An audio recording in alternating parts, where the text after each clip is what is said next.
أعوذ بالله من الشيطان الرجيم بسم الله الرحمن الرحيم الحمد لله رب العالمين والصلاة والسلام على رسول الكريم وعلى آله وأصحابه من سن بسنة يوم الدين أما بعد رب اشرح لي صدري ويسر لي أمري واحلل عقدة من لساني يفقهوا قولي. Assalamu alaikum wa rahmatullahi wa barakatuh, my dear brothers and sisters in Islam. Welcome to another episode of an Ayah Day series. Today is part 18, episode 18. And our ayah today is from Surah Bani Israel or Surah Isra, that is Surah 17, verse number 44. In this verse, Allah subhanahu wa ta'ala tells us how the different creations, makhluk of Allah, glorify Allah subhanahu wa ta'ala. The purpose of this ayah is to make me and you realize that we are not the only ones worshiping Allah subhanahu wa ta'ala. We are not doing any favor to Allah by worshiping Him, because Allah has many creations worshiping Him day and night. Many creations glorifying Him day and night. But we cannot comprehend their glorification or their tasbih, as we say. The ayah is ayah number 44 in Surah Bani Israel. Allah subhanahu wa ta'ala says, تُسَبِّحُ لَهُ السَّمَوَاتُ السَّبْعُ وَالْأَرْضُ وَمَنْ فِيهِنَّ. The seven heavens, the earth, and all that is in between them, all that is in between the seven heavens and the earth, تُسَبِّح, glorify Allah subhanahu wa ta'ala. Everything that is in between the heavens and the earth glorifies Allah. And then Allah says, وَإِن مِّن شَيْءٍ إِلَّا يُسَبِّحُ بِحَمْدِهِ وَلَكِنْ لَا تَفْقَهُونَ تَسْبِيحَهُ. Meaning, Allah is saying there is not a single thing that does not glorify Allah. Means that every single thing glorifies Allah. Even a cell or an amoeba or even a virus, you could say, or a bacteria, any living thing, any existent living thing that is classified as living glorifies Allah. As minute as that can be seen through the microscope, even that creation glorifies Allah. وَلَكِنْ, but however, لَا تَفْقَهُونَ, you do not understand. You insan, you cannot comprehend, you cannot absorb, you cannot observe, you cannot understand the glorification. Like, how is the ant glorifying Allah? How is the caterpillar glorifying Allah? How is the centipede glorifying Allah? How are the leaves glorifying Allah? How are the trees glorifying Allah? Everything is glorifying Allah. وَلَكِنْ لَا تَفْقَهُونَ تَسْبِيحًا. But you, insan, cannot comprehend their tasbih.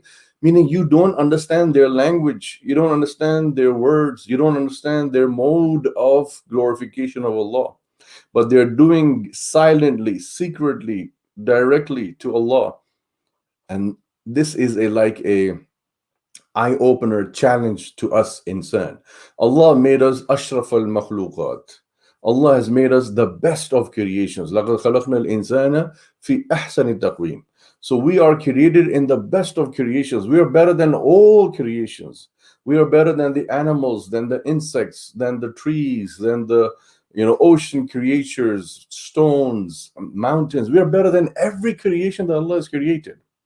And yet Allah has made us for the worship and glorification of Allah. And we are the best of creations, but Allah is saying the other creations are glorifying me 24/7, day and night. And where are you, ya insan? We remember Allah, we glorify Allah in bits and pieces. We may glorify a tasbih of Allah a little bit in the morning, a little bit afternoon, a little bit at night. Or this is by tawfiq. If somebody gets tawfiq from Allah, encouragement to do this. There are others who don't even glorify Allah at all. 7 days a week, 365 days a year. There is insan. So Allah is saying, I've created you as the best makhluk creation. But look at these other creations who, in their servitude, in their subservience, in their obedience to Allah, are far better than you, insan. In other words, Allah is challenging us that can you live up to the standard that we have created you to be? Because if we are ashraf al-makhluqat, we should be doing more. In other words, this ayah is saying to us human beings, do more, do more. Look at that. Look at that creation. Look at this creation. Do more than that. Can you do more than that? So this is an ayah as a challenge that if you really love Allah, then you have to glorify Allah. And that is why Allah is enticing, attracting the believer in this ayah, that can you raise the bar? Can you reach the bar, the standard, the golden standard of being a makhluk, a creation of Allah that is 24/7 remembering Allah, not passing by a single moment where we have not remembered Allah, tasbih of Allah, glorify of Allah. This is the challenge. And the amazing thing Allah subhanahu wa ta'ala telling us here is very beautifully that you do not have the capability to understand the glorification, the tasbih of other creations of Allah. In other words, Allah has made us the best of creation, but at the same time, Allah has given us certain limitations, certain deficiencies. One of that is the inability to understand the tasbih, glorification of other creations of Allah. How do animals glorify Allah? How do trees and flowers and fruits glorify the name of Allah? How do the insects glorify the name of Allah? How do the birds and the clouds, even the thunder and lightning in a storm, glorifies Allah? Like Allah said in Surah Ra'd, يُسَبِّحُ الرَّعْدُ بِحَمْدِ وَالْمَلَائِكَةُ مِنْ خِيفَتِهِ. يُسَبِّحُ الرَّعْدُ, the Ra'd, the thunder, yusabbih, it glorifies Allah. When you hear the thunder, it is, yes, we get scared, but it's not there to scare us. The thunder is a reminder that the thunder is remembering Allah. That's its way of remembering Allah. The big loud banging sound that comes in the skies when there's a rainstorm, Allah is saying that is my creation, Ra'd, thunder, which is glorifying me, Allah. Yusabbihu ra'du bihamdihi, with the hamd of Allah.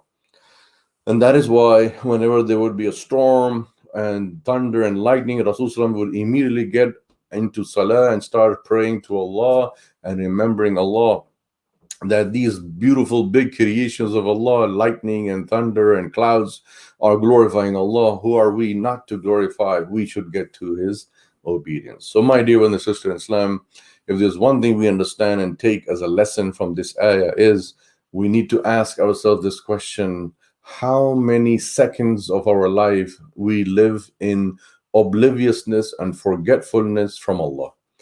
Because glorifying Allah should be every second, every breath that we take in, every breath that we take out should be a remembrance of Allah, a tasbih of Allah, a glorification of Allah. So the question arises, how many times will we keep remembering Allah, and how many times will we be forgetting Allah subhanahu wa ta'ala? May Allah subhanahu wa ta'ala give us tawfiq to be of those who glorify Him day and night, 24/7, 365 days a year. Wa akhiru da'wana al-amin wa salatu salam wa sul kareem.